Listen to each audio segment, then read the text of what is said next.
السلام عليكم ورحمة الله وبركاته. إن الحمد لله نحمده ونستعينه ونستهديه ونستغفره ونتوب إليه ونتوكل عليه ونعوذ بالله من شرور أنفسنا وسيئات أعمالنا من يهده الله فلا مضل له ومن يضلل فلا هادي له. اللهم صل وسلم وبارك على محمد وعلى آل محمد كما صليت وسلمت وباركت على إبراهيم وعلى آل إبراهيم في العالمين إنك حميد مجيد. أما بعد. Ahlan wa sahlan kepada semua yang hadir pada pagi ini, Farid Misbah, Gi Kaluk, Fatimah Syamsuddin, semua yang hadir pada pagi yang mulia ini. Alhamdulillah, syukur pada Allah SWT kerana kita diberi kesempatan untuk bertemu dalam satu majlis ilmu pada hari yang penuh barakah, pada hari pertama dalam tahun Masihi ini. Mudah-mudahan Allah memberi kepada kita, setiap kita ini, keimanan yang subur, kesungguhan untuk melakukan amal saleh dan kekuatan untuk meninggalkan maksiat.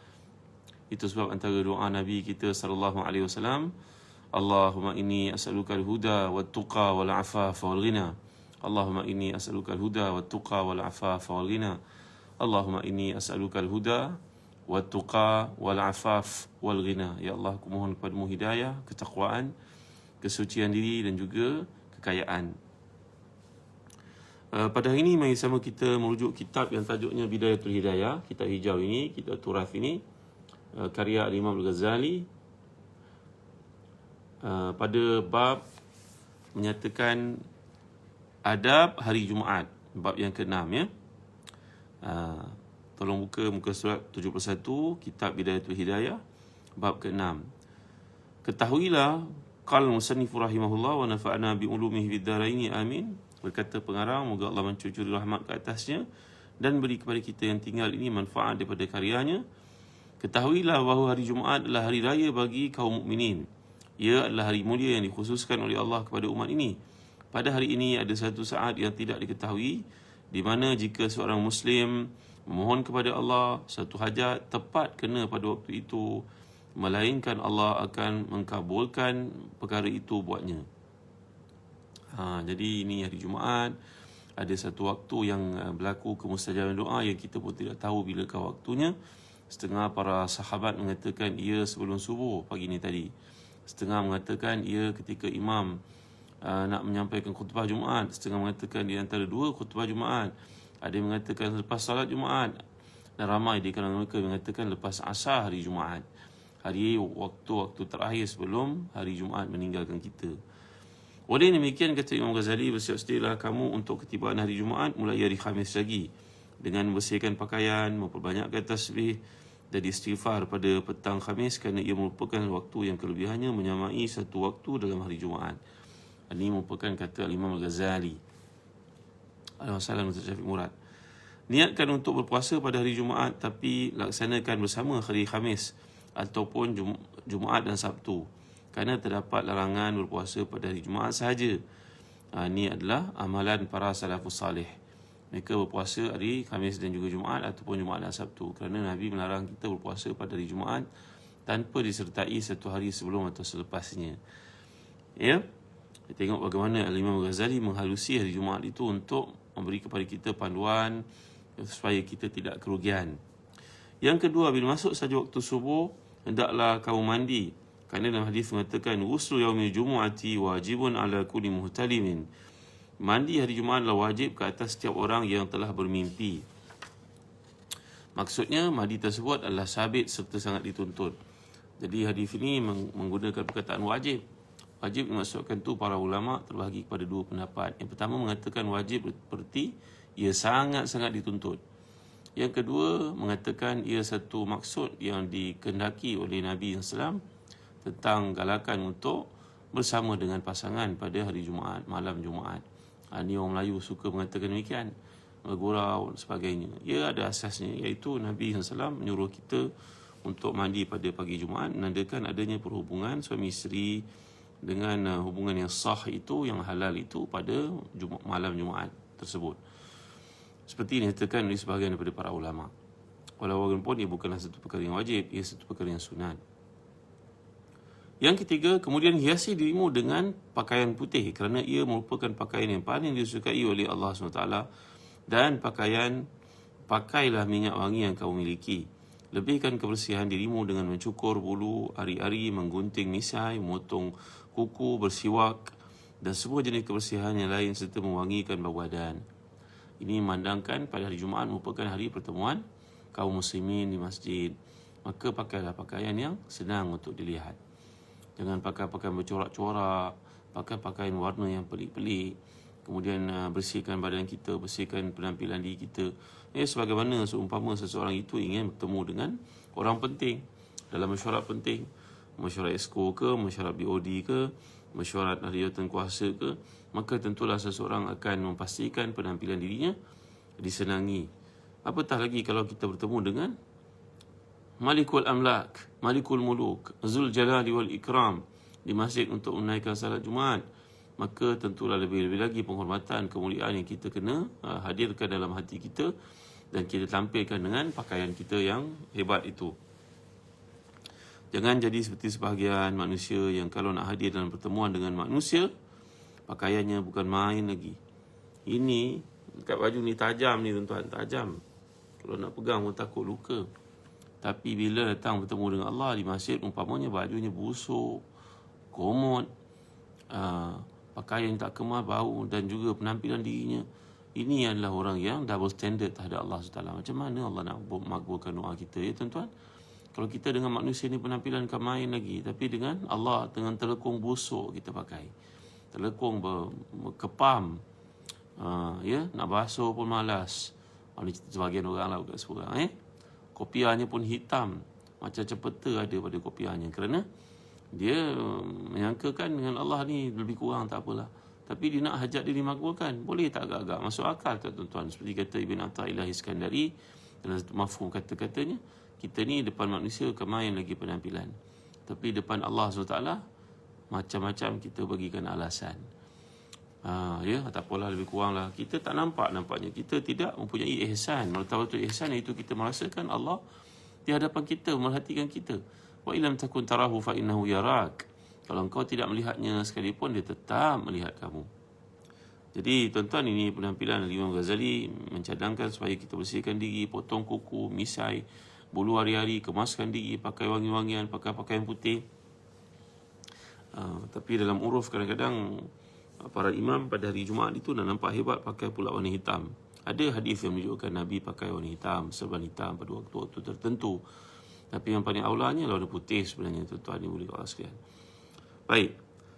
Setelah itu segera menuju ke masjid dan berjalanlah dengan tenang dan tidak terburu-buru, kerana baginda SAW sabda, "Man raha ila al-jumu'ati fi sa'atil ula fa ka'annama qaraba badanatan, wa man raha fi sa'ati tsaniyah fa ka'annama qaraba baqaratan, wa man raha fi sa'ati sadisah fa ka'annama qaraba kabshan akran, wa man raha fi sa'ati rabi'ah fa ka'annama qaraba dajajatan, wa man raha fi sa'ati khamisah fa ka'annama qaraba baydatan, fa idza kharaja al-imam tuyatus suhuf ruwafa'atil aqlam wajtama'atil malaikatu indal minbar yastami'una zikr." Dalam hadis sahih riwayat Bukhari, Nabi SAW telah pun bersabda, sesiapa yang pergi Jumaat pada waktu yang pertama, dia seolah-olah telah mengorbankan seekor unta. Allahu Akbar. Bayangkan harga seekor unta berapa tuan-tuan? RM5,000 kita. Banyak tak? Jadi kita tak punya peluang untuk berderma begitu banyak. Wang pun tak seberapa nak ada. Maka rajin-rajinlah bersedekah dalam bentuk ibadah ini, iaitu datang ke masjid awal pada hari Jumaat. Manakala orang yang pergi pada waktu yang kedua seolah-olah mengorbankan seekor lembu. Siapa yang pergi waktu ketiga seolah-olah mengorbankan seekor kambing.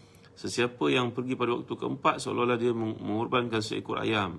Siapa yang pergi waktu yang kelima seolah-olah dia mengorbankan sebiji telur.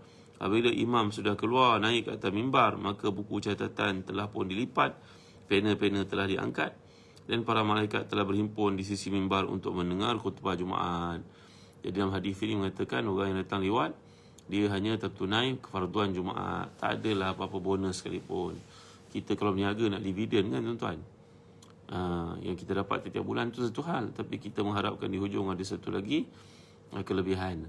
Maka demikian juga orang yang mengejar kelebihan ibadah-ibadah sunat dan padanya ada manfaat yang besar untuk akhiratnya. Ini bahasa orang ahli akhirat tuan-tuan. Jadi kalau dibahagikan di sini, unta, lembu, kambing yang gemuk bertanduk, ayam, telur ayam. Ada 5 waktu. Nah, kalau kita bagikan Zuhur masuk pukul 1 tengah hari katakan, maka 1 jam sebelum Zuhur pukul 12. 2 jam sebelum Zuhur pukul apa? 11. 3 jam 10. 4 jam 9. 5 jam pukul 8. Allahu Akbar, panjangnya waktu. Ataupun sebahagian daripada mereka mengatakan setengah jam. Setengah jam berarti kalau pukul 1:30 masuk Zuhur, 12:30, 11:30, 10:30, 9:30, 8:30. Ada peluang tak agaknya tuan-tuan? Allah, hati kita ni tertambat sangat dengan dunia. Tak ada peluang nak buat ibadah macam tu tuan-tuan ni. Kalau orang ahli akhirat ni, dia telah pun buat satu persiapan untuk pastikan ibadah akhiratnya padanya dia tak boleh nak compromise. Bayangkan seorang berniaga. Kalau dia berniaga, kita minta menawar satu benda beli kat mana-mana platform lah sebagai contohnya, harga barang tersebut katalah RM100, minta diskaun. Dia tulis situ, tak mahu nak belayan orang yang fasih. Tak mahu, RM1 pun dia tak mahu kurang. Kerana apa tuan-tuan? Kerana tak mahu rugi. RM1 pun tak mahu rugi. Kalau tak banyak tu lah. Jangan banyak soalan, jangan banyak komen. Nak beli, take it or leave it. Maka orang ahli akhirat, lagilah mereka melihat perkara ini dengan penuh minat dan kesungguhan. Ini jutawan-jutawan akhirat yang ada di keliling kita, yang kadang-kadang kita tak perasan. Merupakan ayah kita, pakcik kita, abang kita, adik kita, anak saudara kita, anak kita. Kita kalau tak mungkin, tak mampu nak datang waktu yang awal seperti itu tuan-tuan, janganlah lambat sangat hari Jumaat. Alhamdulillah di sebahagian negeri pada hari ini telah dibuka peluang untuk salat Jumaat. Maka jangan abaikan peluang ni tuan-tuan dimuliakan Allah sekalian. Kan? Nak keluar rumah tu baca Bismillahirrahmanirrahim, wala haula wala quwwata illa billah. Dan hadis mengatakan siapa yang baca Bismillahirrahmanirrahim, maka malaikat akan datang berkata kepadanya, hudita wa kufita wa ukhita wa tanaha anka syaitan.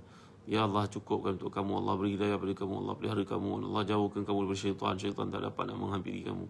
Maka di antara kelebihan doa ni seperti disebut, ia merupakan keselamatan buat kita daripada segala bentuk penyakit, kata para ulama. Jadi jangan abaikan peluang ni tuan-tuan. Ada pandangan mengatakan dekatnya kedudukan manusia ketika melihat wajah Allah pada hari kiamat nanti bergantung dengan kadar mereka bersegera untuk menunaikan salat Jumaat.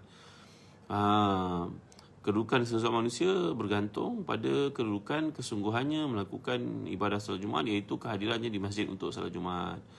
Tuan-tuan, sebelum terlupa, saya nak ajak tuan-tuan untuk menggunakan kurma McJoel yang baru sampai dari Jordan, Palestin. Tuan-tuan ni kurma McJoel yang kami pasarkan di Zazan Travel. Tengok tuan-tuan. InsyaAllah Bismillahirrahmanirrahim. Cantik tuan-tuan dalam ni, tengok Allahu Akbar. Cantik. Kan? Ini adalah kurma McJoel yang kami import dari Jordan, Palestin. Dalam ayat ke-25 surah Maryam, Allah menyatakan kepada Maryam, wa huzi bil ilaiki bi jiz'in nakhla tusaqit alayki rutaban janiyah. Wahai Maryam, gegarkanlah pokok kurma itu, nanti akan berjatuhanlah buah kurma untuk kamu nikmati, menghilangkan kesakitan, kepenatan, beri pada kamu tenaga, kerana Maryam baru saja melahirkan baby Isa bin Maryam.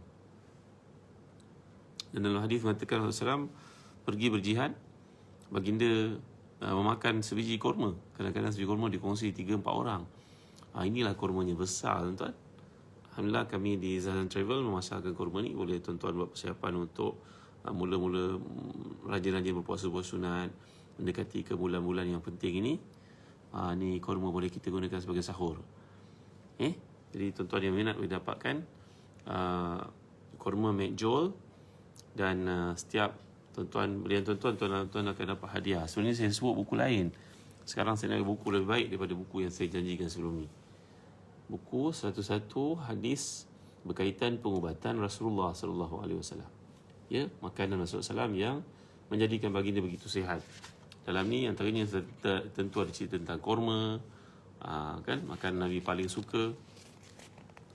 Tengok kan, buku ni berharga RM23, karangan Ustaz Ahmad Adnan Fadil, penulis buku bestseller bertajuk Kenali Rasul Kita Muhammad sallallahu alaihi wasallam. Beliau ada banyak buku, kami hadiahkan bersama tuan-tuan, untuk pembelian 1 kilo tamar ajwa.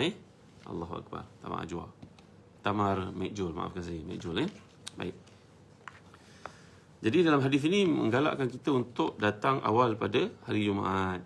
Jadi setiap yang datang awal Jumaat akan mendapat nilai ibadahnya seperti telah menyedekahkan, menyembelih, mengkorbankan seekor unta. Kalau kita tak dapat unta, aimlah untuk dapatkan lembu. Kalau tak lembu, kambing yang gemuk. Tak kambing, ayam. Dan terakhir sekali, kira-kira pukul 11.30 itu adalah waktu untuk menghantar korban seperti sebiji telur ayam. Kerana bila masuk waktu zuhur, maka ibadah yang dilakukan itu hanya dapat tunaikan kefarduan saja, tiada apa-apa kelebihan, tiada dividen. Baik. Ada pendapat yang mengatakan dekatnya kedudukan manusia pada hari akhirat nanti adalah bergantung pada kadar kesungguhan mereka bersegera untuk menunaikan salat Jumaat. Baik, Alhamdulillah. Apabila kamu masuk ke masjid, dapatkan saf yang pertama. Tapi kalau orang sudah ramai, jangan melangkah tengkuk mereka. Ni pesan Imam Ghazali yang penting. Jangan kita hadir dah lambat. Langkah seorang sampai orang pun jadi tak senang dengan kita, tuan-tuan dimuliakan Allah sekalian. Maka kadang kalau kita pergi ke Mekah, ke Madinah, waktu tunaikan salat Jumaat di sana, alhamdulillah seorang itu dapat hadir awal dalam masjid, sama ada raudah ke ataupun nanti datang orang dah lambat, lepas tu duduk pula celah-celah orang, menyakiti orang lain. Tak pasal-pasal dapat dosa haram, tuan-tuan. Mungkin negara kita tak berlaku lah. Tapi kalau kat negara Arab itu, di Mekah, di Madinah, mereka nak merebut tempat-tempat yang disifatkan punya banyak kelebihan. Mereka datang lambat, kemudian hadir celah-celah orang, duduk menyakiti orang, suruh orang kuatkan tempat untuk dia duduk. Dengan cara demikian dia tak sedar dia melakukan buatan menyakiti orang Islam dan hukumnya haram, tuan-tuan dimuliakan Allah sekalian. Tapi nak buat macam mana, pada hari ini ramai sangat orang yang tidak ada ilmu. Seterusnya, jangan lalu di hadapan orang yang sedang salat dan duduk di tempat yang berdekatan dengan dinding atau tiang supaya tiada yang melintasimu. Ini namanya sutra. Sutra ni kita menjadikan sempadan di antara tempat kita diri dengan tempat kita sujud, supaya memberitahu orang yang lalu jangan lalu di kawasan ini. Dipanggil sutra. Pada hari ini sutra diambil oleh sejadah ataupun diambil oleh garisan yang punya line, itu juga merupakan sutra. Pada ini pun kita digalakkan supaya membawa sejadah untuk hadir ke tempat-tempat salat. Maka setiap sejadah yang kita pakai itu sudah mengambil tempat sutra.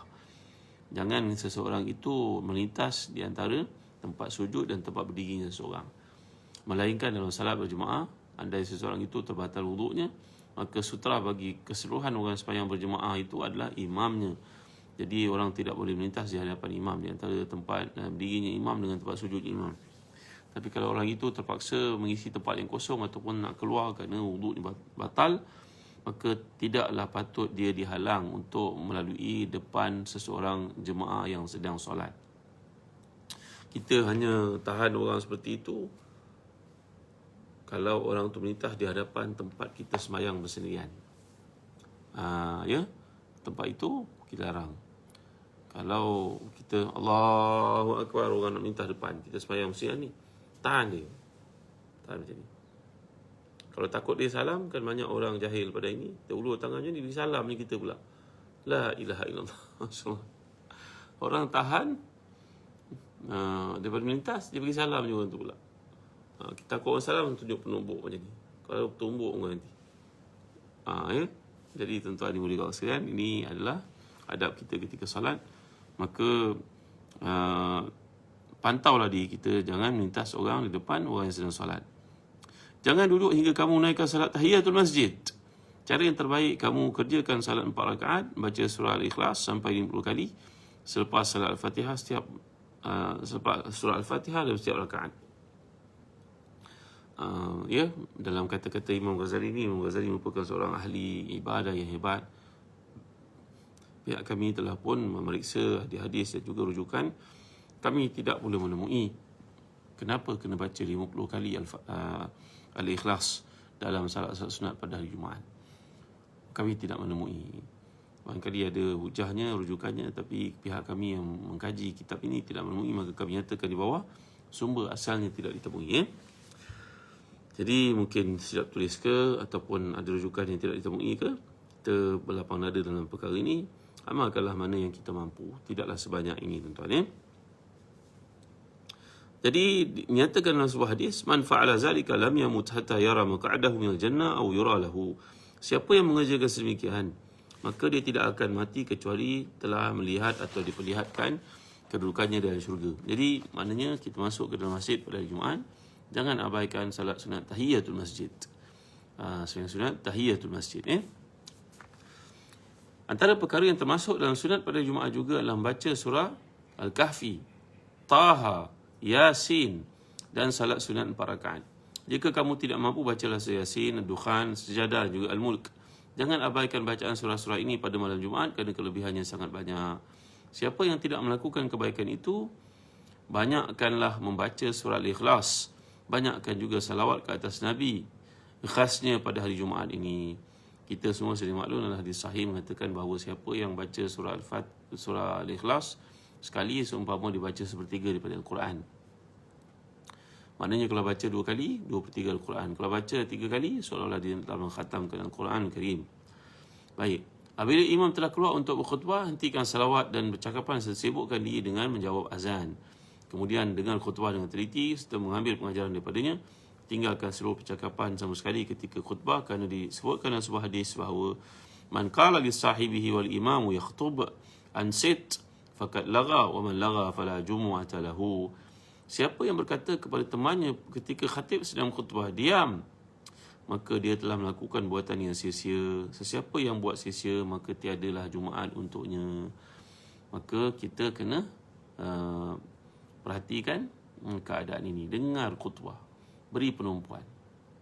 Jangan berkata-kata, jangan main telefon. Zaman pada hari ini manusia semuanya sibuk dengan telefon.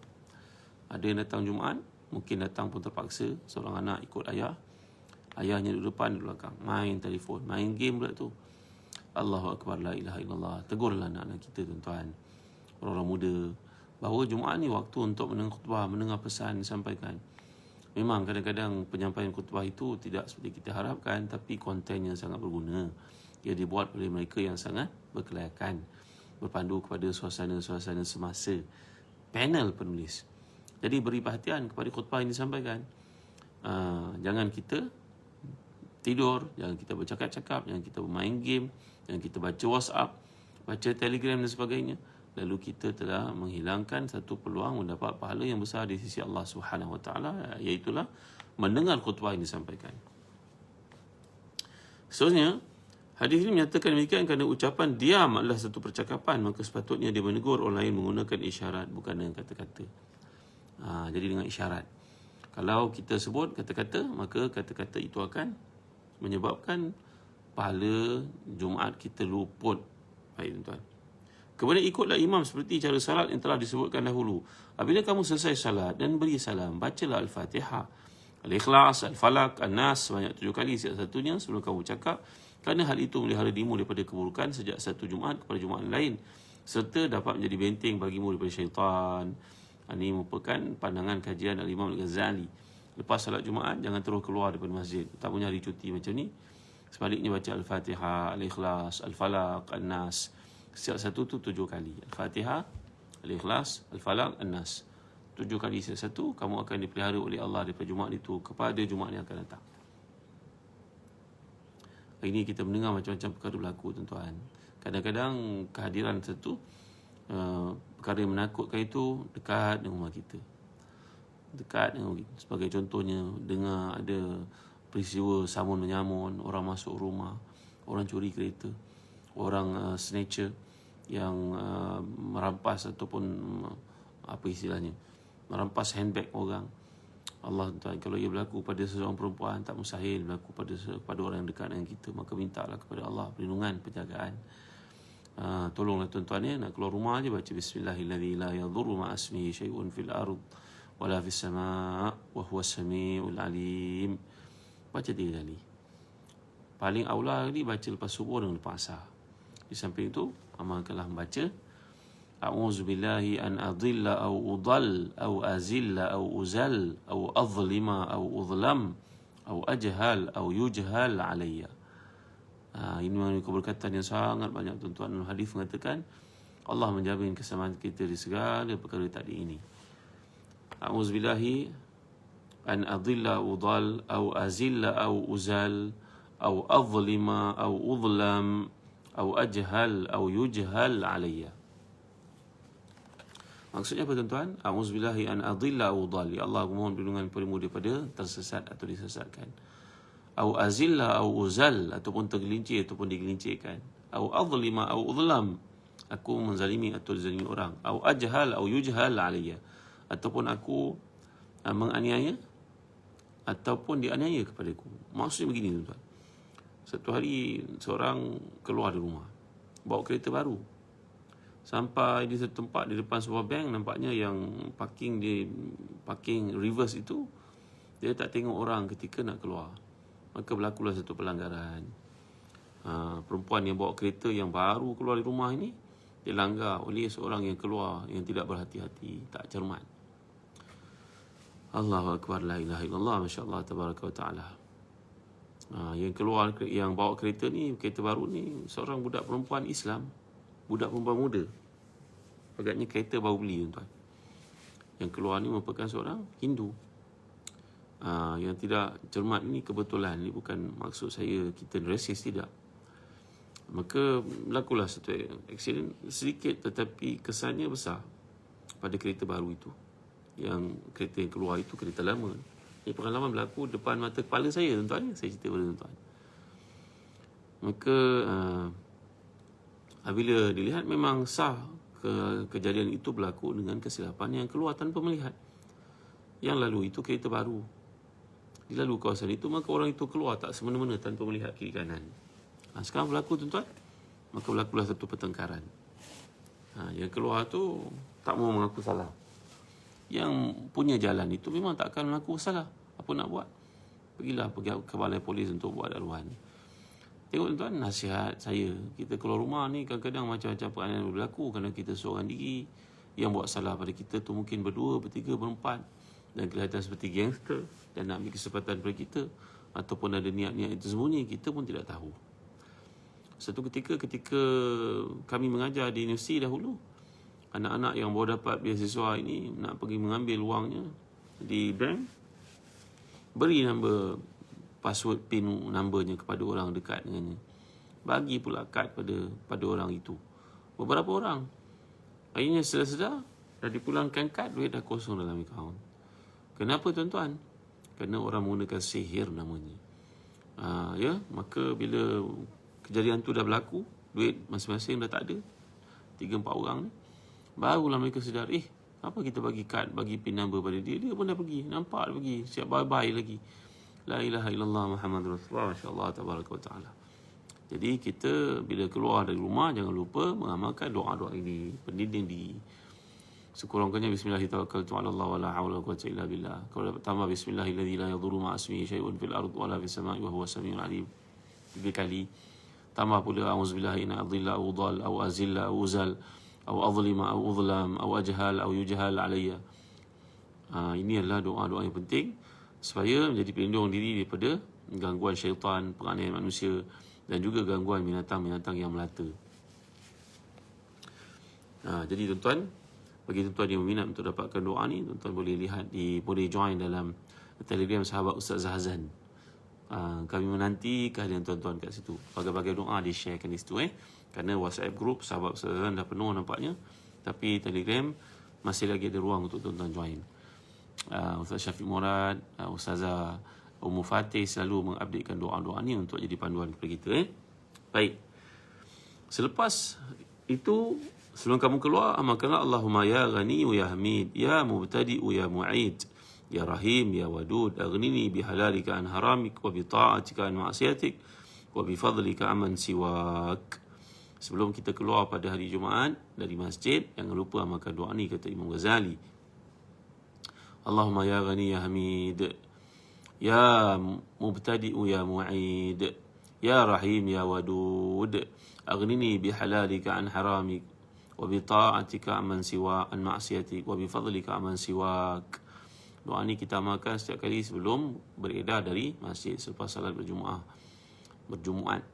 Salat Jumaat itu sebelum kita keluar, amalkan doa ni. Allahumma ya ghani ya hamid, ya Mubtadi'u ya Mu'id, ya Rahim ya Wadud, aghnini bihalalika an haramik wa bita'atika an ma'asiyatik wa bifadlika aman siwak.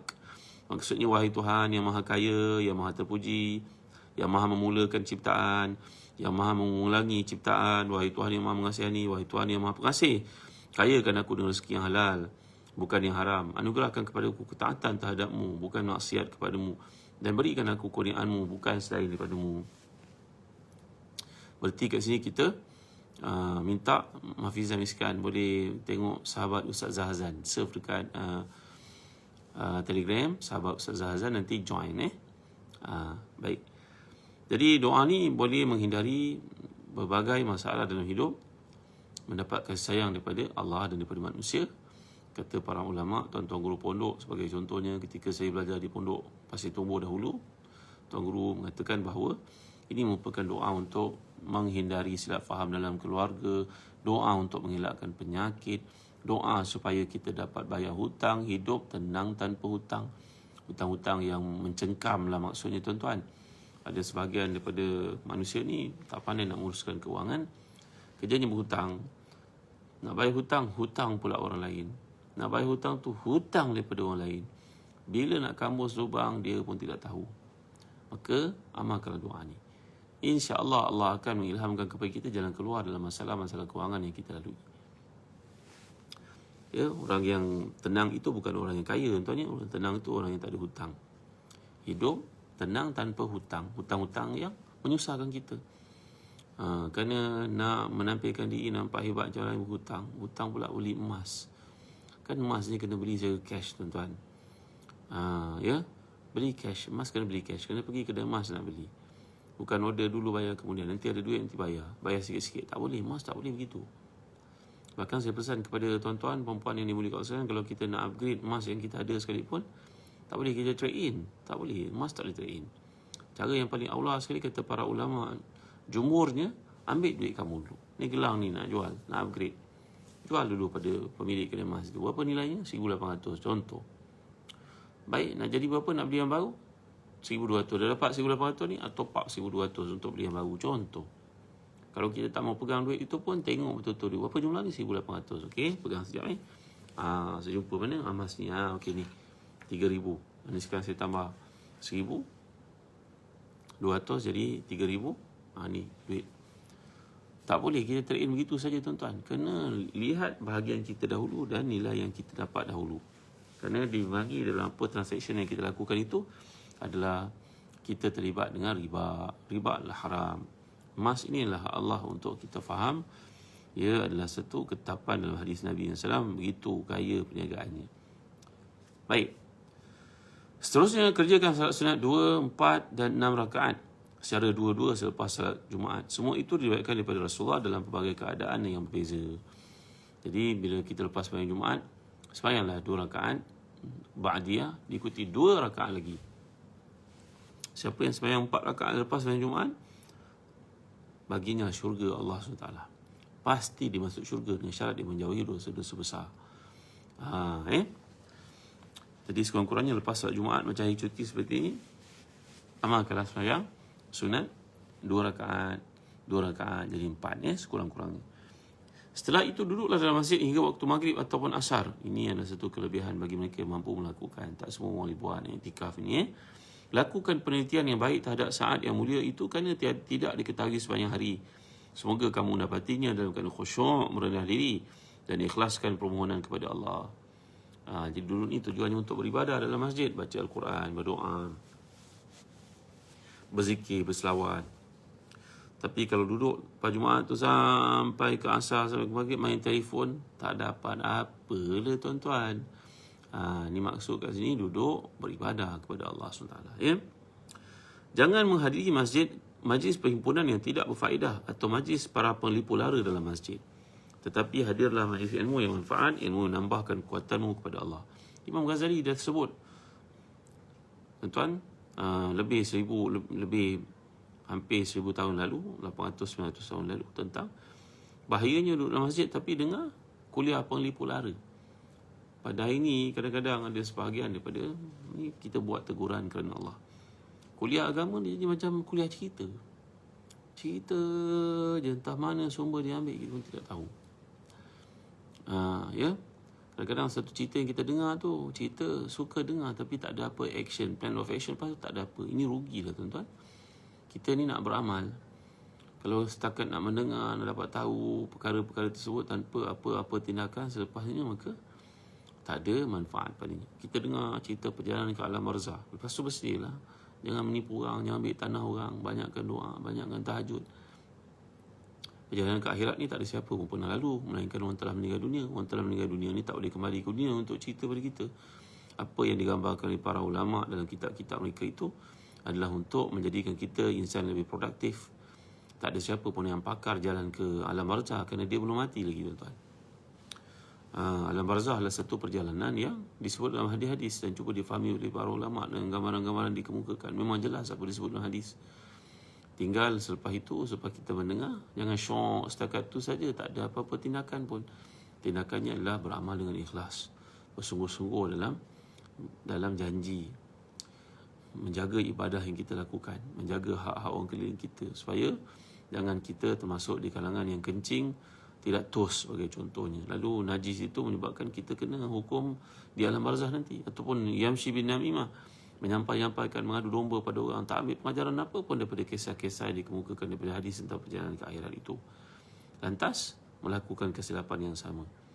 Pagi tadi saya kongsikan satu kisah daripada Umar bin Abdul Aziz yang mengatakan, adrakna as-salafa salih. Kami bersama dengan para salaf salih, kami sempat bertemu dengan beberapa orang di kalangan mereka. Tabi'i itu kata Al-Imam Umar bin Abdul Aziz, fakanu la ya'uduna al-qiyam was-siyam min al-ibadat as-salihah. Mereka bukan semata-mata meletakkan puasa dan juga ibadah itu sebagai amal salih di sisi Allah. Bukan itu sahaja, bukan itu semata-mata. Yang lebih penting daripada itu adalah menjaga aurat manusia, menjaga aib manusia, tak menjaja aib manusia, kelemahan manusia ni. Jadi kerana orang yang sibuk menjaja aib manusia, namanya namimah, ghibah dan sebagainya, fitnah, buhtan, maka di akhirat nanti dia akan diambil pahala-pahalanya oleh orang pesalah yang dia melakukan kesalahan kepada mereka itu. Dan tak cukup setakat itu, bila pahala-pahalanya semua diambil orang, masih ada lagi pihak yang menuntut haknya, maka kesalahan dan dosa mereka pula dipikulkan ke atas si perugi ni. Maka para salafus salih, kata Umar bin Abdul Aziz, bukan semata-mata menganggap ibadah seperti salat, puasa, zakat, haji itu saja ibadah. Tapi yang sangat penting yang diabaikan sebagai manusia rugi adalah mereka tidak menjaga lisan daripada menyatakan keaiban orang. Maka ini adalah satu bahaya, tuan-tuan. Jadi kekuatan iman pada orang terdahulu memanglah luar biasa. Kita tak mampu nak ikut sebahagiannya, maka jangan abaikan mana yang kita mampu. Letak target dalam hidup. Apa peningkatan yang kita nak buat dalam kehidupan. Dan sekali lagi, tuan-tuan, bagi tuan yang minat, kami di Zazan Travel ada menjual korma ajwa dan juga korma McJoel. Tengok korma McJoel ni, cantik ni, tuan-tuan, baru sampai dari Jordan. Cantik besar jari, panjang separuh daripada jari. Ya, ini super jumbo, tuan-tuan. Saiz A, grade A. Tengok dalamnya cantik. Saya buka untuk tuan-tuan ni. Ni dia punya khitmir, fatil dan juga naqir yang kita belajar kan dalam surah Nisa ada dan surah Al-Isra ada sebelum ni. Cantik, tuan-tuan. Berair lagi kan, masya-Allah. Ya, ini kurma yang dimakan oleh Maryam ketika melahirkan Isa, dan Allah sebut dalam surah Maryam ayat ke-25 berujuk Al-Quran ni. Dan ini juga kurma yang dimakan oleh Rasulullah. Sebiji kurma share dengan Aisyah untuk bersahur, untuk berpuasa, penuh dengan zat. Anak kita masa kecil pun, baby pun boleh kita bagi makan kurma. Mudah-mudahan besar mereka besok mencintai makanan-makanan Rasulullah SAW.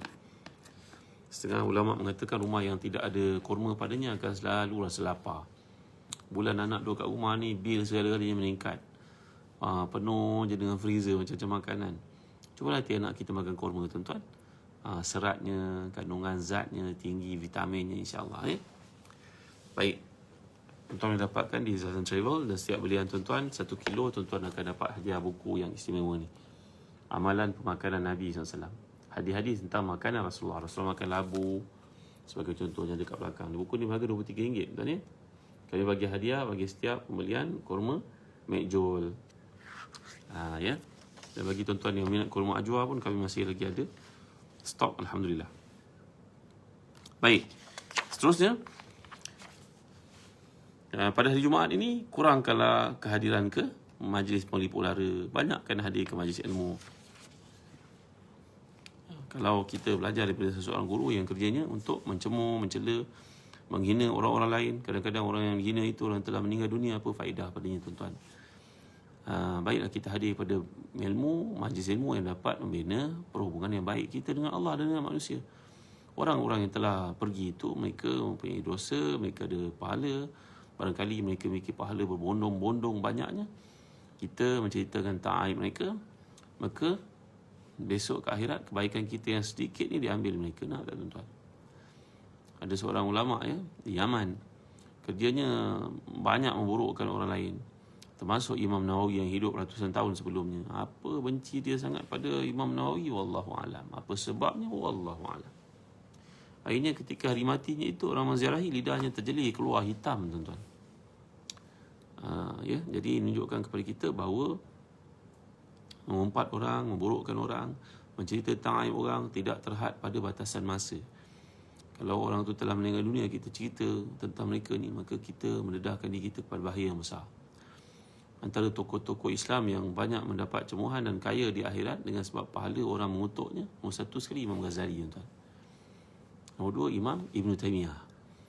Tuan-tuan belajar, tuan-tuan jangan mengkeji, mencela orang, tuan-tuan. Mereka punya jasa kepada Islam. Kelemahan mereka memang ada.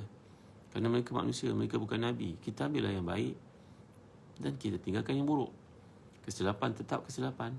Kita tidak membetulkannya, tapi kebaikannya banyak. Macam kita juga kalau cek kita punya kebaikan sedikit, keaiban cukup banyak, yang kita pergi cerita keaiban orang buat apa? Ni pendekatan sebahagian orang yang kena tegur, tuan-tuan ni. Kalau kita punya perhubungan, tak kira dengan ustaz ke, dengan siapa ke, tegur. Apakah anda betul-betul faham apa yang dicakapkan itu? Atau anda mengagak, atau anda baca daripada versi orang lain? Kalau kita dah baca, faham bahasa Arab dengan baik, tak mengapa. Ini kadang-kadang yang menegur itu bahasa Arabnya pun lintang pukang. Dia tidak faham apa yang dimaksudkan oleh orang itu, maka mengakulah mengutuk orang itu dan sebagainya. Ini karya Imam Ghazali ni, tuan-tuan, dan karya yang terbaik. Allah telah membukakan pintu hati Imam Ghazali ini untuk melihat apa yang terdapat dalam hati manusia itu, seolah-olah beliau merupakan doktor pakar yang mampu memahami penyakit-penyakit rohani manusia, lalu menjelmakannya untuk tulisan yang sangat hebat. Tak ada seorang pun yang menulis tasawuf melainkan mereka mencedok daripada Imam Ghazali sebenarnya, tuan-tuan. Tak ada seorang pun yang mencedok tentang pandangan Imam Ghazali, menulis tentang tasawuf melainkan dia mencedok pandangan Imam Ghazali. Ya, betul. Benar. Tak ada seorang boleh kata, oh saya buat ilmu tasawuf, saya kaji. Dia mesti akan terpengaruh dengan Imam Ghazali. Hebatnya ilmu Imam Ghazali ini. Ini bukti Allah menerima kebaikannya. Kita belum tentu Allah terima apa kebaikan kita. Maka ada orang yang mengutuk Imam Ghazali, menyuruh karya Imam Ghazali dibuang, dibakar. Ini adalah orang tak bertanggungjawab, tuan-tuan. Begitu juga ada pihak yang jahil yang menafikan peranan Ibn Taymiyah. Mereka patut membaca karya tersebut sebelum buat apa-apa pandangan. Jangan mengutuk dalam keadaan tidak faham. Bahasa Arabnya pun lintang pukang, tidak faham, baca pun salah. Maka teguran saya kerana Allah. Tak payahlah kita menambah lagi akaun maksiat kita dan dosa kita di sisi Allah dengan mengutuk orang-orang terdahulu yang punya jasa kepada Islam. Saya tak mengatakan mereka maksum, tapi saya mengatakan kebaikan mereka lebih banyak daripada kebaikan kita. Pasti, itu pasti. Maka janganlah kita memperbanyakkan dosa dengan mengutuk mereka. Tuan ya, kita orang beriman ni diajar oleh Allah untuk berkata, Rabbana ighfir lana wa li ikhwanina alladhina sabaquna bil iman wa la taj'al fi qulubina ghillan lil ladzina amanu rabbana innaka ra'ufur rahim. Wahai Tuhan kami, ampunkan dosa kami dan dosa orang yang terdahulu daripada kami dalam keimanan kepadamu. Dan jangan adakan sekelumit pun dalam hati kami ini perasaan benci terhadap orang-orang yang saleh itu, orang yang baik itu. Ketika ditanya kepada Ibn Taymiyah tentang Imam Ghazali yang hidup ratusan tahun sebelumnya, Ibn Taymiyah mengatakan seorang yang hebat, tulisannya hebat. Cuma kelemahan padanya adalah pada pembawaan hadis-hadisnya banyak yang palsu, yang mungkar. Itu jawapan seorang kepada yang lain. Tak kutuk orang tu, kau macam kita ini tuan-tuan. Kita, sebahagian kita, kejahilannya, ketidakfahamannya pada bahasa Arab, bacaan bahasa Arabnya pun kurang, mentelaahnya pun kurang, menceduk di pandangan untuk mengutuk orang lain. Ini kena elakkan tuan, buat satu azam baru, tahun baru, tak mau kutuk orang. Ya, tuan dimuliakan Allah sekalian. Salah seorang ulama yang saya kagum daripada anak murid Imam Syafi'i, namanya Al-Imam Muhammad Az-Za'farani. Orangnya handsome, orangnya orang Parsi, pengetahuan bahasa Arabnya tinggi. Kadang-kadang dalam majlis ilmu, Imam Syafi'i menguasai bahasa Arabnya mengatasi orang Arab sendiri tuan, walaupun dia bukan orang Arab. Muhammad Az-Za'farani rupanya handsome, kacak, tak ada seorang pun kutuk dia. Kerana sikapnya dia tidak mengutuk sesiapa pun. Kalau kita kena menceritakan keadaan pada orang, tak payahlah cerita nama orang, tak payah sebut nama orang, sebut secara umumnya. Ni fulan seorang alim, saya cakap kat sini, yang betulnya begini. Sudah, tak perlu cerita orang tu fulan tu nama dia apa, tak perlu cerita tuan-tuan. Kerana menceritakan satu kesalahan tak perlu dikaitkan dengan orang itu. Mungkin apa yang dalam kesalahan berlaku itu pun tak disengajakan. Apabila sahib ilmu tidak mendorongmu untuk meninggalkan dunia menuju ke akhirat, maka sifat jahil lebih manfaat bagimu daripadanya. Oleh itu, berlindunglah dengan Allah daripada ilmu yang tak manfaat. Ya, sebab antara doa Nabi kita sallallahu, Allahumma anfa'ni ma 'allamtani wa 'allimni ma yanfa'uni wa zidni ilman. Allahumma anfa'ni ma 'allamtani wa 'allimni ma yanfa'uni wa zidni ilma. Baik, perbanyakkan doa ketika matahari terbit, gelincir, terbenam, ketika iqamah, ketika khatib naik ke atas mimbar, dan ketika orang mula menunaikan salat. Besar kemungkinan waktu yang mulia itu berada dalam salah satu daripada waktu-waktu itu. Ingat antara waktu yang dikatakan mustajab doa ni, sebelum subuh hari Jumaat, lepas tu kemudian waktu duha hari Jumaat, waktu yang disebut di sini matahari terbit, matahari gelincir, terbenam, ketika qamat hari Jumaat, apa-apa semayangnya, antara azan dan iqamat, ketika imam naik ke atas mimbar untuk khutbah, ketika imam duduk di antara dua khutbah, lepas salat Jumaat, lepas asar. Jadi ada 12 waktu dalam hadis mengatakan kemustajaban doa. 12 waktu kemustajaban doa. Jadi Imam Ghazali membariskan satu-satu. Besar kemungkinan waktu itu berada dalam salah satu waktu yang aku jelaskan di sini. Kata Imam Ghazali, berusahalah untuk bersedekah pada Jumaat mengikut kemampuanmu walaupun sedikit. Maka kamu dapat menghimpunkan salat, puasa, sedekah, baca Al-Quran, berzikir, beriktikaf dan majlis ilmu. Jadikan hari ini dalam tempoh seminggu khusus buat akhiratmu. Semoga ia menjadi kafara bagi hari-hari lain dalam seminggu yang punya kelemahan dosa yang kau lakukan. Jadi wahai kaum wanita yang beriman, ibu-ibu, walaupun kalian tak pergi sembahyang Jumaat, tapi hari ini kan ada usaha untuk transfer duit ke dalam akaun bank adik-beradik kita yang susah, keluarga kita yang susah, yang mungkin lama kita tak ziarah di kampung kerana ujian COVID yang berlaku. Kita tahu kalangan mereka ni kematian suami contohnya. Contoh kalangan mereka ni masih belajar, tak ada duit. Maka dahulukanlah kaum kerabat, kaum keluarga yang punya keperluan untuk kita, dan utamakan mereka yang tidak menyatakan keperluan itu. Yahsabuhumul jahilu aghniya'a min at-ta'affuf ta'rifuhum bisimahum la yas'aluna an-nasa ilhafa. Jadi dalam hadis ini, dalam ayat ini menggambarkan kepada kita betapa pentingnya kita mendahulukan kalangan yang tidak meminta-minta. Itu lebih utama untuk kita beri. Yang kedua, bagi pada adik-adik yang minta-minta.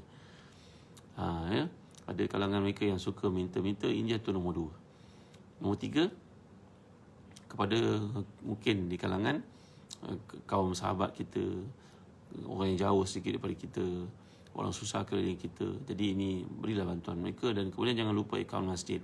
Kita pergi ke masjid, ambil nombor akaun masjid siap-siap. Anda tak boleh pergi sembahyang Jumaat kerana halangan tertentu, musafir dan sebagainya, penyakit sebagainya, kita boleh transfer duit. Allahu Akbar, dengan berapa step saja duit selamat masuk dalam akaun pihak yang terbabit. Dan dahulukanlah yang digambarkan tadi, jalan Allah, masjid, surah-surah tahfiz yang kita yakini memang beroperasi yang cara yang betul, bukannya ada penipuan dekat situ. Kemudian adik-adik yang memerlukan tapi tidak menampakkan keperluannya, kemudian adik-adik ataupun keluarga yang memerlukan dan menampakkan keperluannya mengikut senarai semak yang telah dikemukakan oleh para ulama. Contohnya Imam Al-Jassas dalam Ahkamul Quran menggambarkan prioriti dia kemudian yang kita nak berikan. Baik tuan-tuan, setakat ini saja dulu. Mudah-mudahan Allah beri kepada kita kemampuan untuk melakukan ibadah. Hari Jumaat merupakan hari yang penuh barakah, dan dalam musim kita diuji ini, banyakkanlah peluang untuk membaca Al-Quran, berzikir, berselawat dan sebagainya. Bagi yang mampu hadir ke masjid, ikutlah SOP yang telah ditetapkan. Semua itu untuk kebaikan kita sebenarnya. Para ulama sedunia seperti yang telah digambarkan oleh menteri yang kita sayangi, Datuk Seri Dr. Zulkifli Al-Bakri yang berhormat, bahawa jumhur para ulama Islam yang ada pada hari ini menetapkan sembahyang dalam jarak yang telah ditentukan, mengamalkan SOP sebagai ikhtiar untuk menghindari penyakit wabak yang sedang berlaku sekarang ini. Baik tuan-tuan, setakat itu saja dulu. Jangan lupa bagi tuan-tuan yang minat untuk dapatkan kurma mejol dari Palestin yang baru sampai ini, boleh hubungi nombor Azhar Travel di bawah. Begitu juga tuan-tuan yang minati buku-buku turas, antaranya kitab Bidayatul Hidayah oleh Imam Ghazali yang sangat baik untuk kita miliki dan boleh baca sendiri sebenarnya. Ya, dan setiap belian tuan-tuan untuk kurma mejol, tuan-tuan akan dapat hadiah buku amalan pemakanan Nabi, hadis-hadis tentang cerita Nabi berwarna tuan-tuan. Berwarna, nampak? Ada penerangannya, huraian-huraiannya oleh Syekh Ustaz Ahmad Adnan Fadil. Ya, seorang prolific writer, seorang profound writer yang menulis dalam berbagai perkara berkaitan dengan hadis dan juga fikih. Baik, setakat ini saja dulu. Terima kasih tuan-tuan. Kita akhiri kuliah pada pagi ini dengan suratul Asr tasbih kafarah. Bismillahirrahmanirrahim. Wal 'asr innal insana lafi khusr illa alladhina amanu wa 'amilus salihati wa tawassaw bil haqq wa tawassaw bis sabr. Subhanakallahumma wa bihamdik asyhadu an la ilaha illa anta astaghfiruka wa atubu ilaik. Alhamdulillahirabbil alamin wassalatu wassalamu ala asyrafil anbiya'i wal mursalin sayyidina Muhammadin wa ala alihi wa sahbihi ajma'in. اللهم اغفر لنا ذنوبنا ولوالدينا وارحمهم كما ربونا صغارا ولجميع أصحاب الحقوق علينا من المسلمين والمسلمات المؤمنين والمؤمنات برحمتك يا أرحم الراحمين. اللهم آت نفوسنا تقواها وزكها أنت خير من زكاها أنت وليها ومولاها برحمتك يا أرحم الراحمين. اللهم إنا نعوذ بك من جهل البلاء ودرك الشقاء وسوء القضاء وشماتة الأعداء. اللهم إنا نعوذ بك من البرص والجنون والجزام من سيء الأسقام. اللهم إنا نعوذ بك من زوال نعمتك وتحول عافيتك وفجاءة نقمتك وجميع سخطك. ربنا آتنا في الدنيا حسنة وفي الآخرة حسنة وقنا عذاب النار. وصلى الله على سيدنا محمد وعلى آله وصحبه وسلم. الحمد لله رب العالمين. Tuan-tuan jangan lupa suruh reda pada pagi ini, ambillah peluang untuk sembahyang sunat syuruk. Ya, sekarang waktunya. Sekali lagi kita sembahyang sunat duha. Mudah-mudahan Allah memudahkan segala urusan kita pada hari ini, dan itulah tanda kita bersyukur atas nikmat yang Allah berikan. Nikmat anggota, nikmat kewangan, nikmat keluarga, banyak sekali. Wa in ta'udu ni'matallahi la tuhsuha. Kalau kamu nak menghitung nikmat Allah, kamu takkan mampu untuk menghitungnya. Sekian dari saya tuan-tuan. Terima kasih atas sokongan. Sampaikanlah kuliah ni, moga-moga menjadi satu share ilmu yang bersifat jariah untuk kita semua. Sekian. Assalamualaikum warahmatullahi wabarakatuh.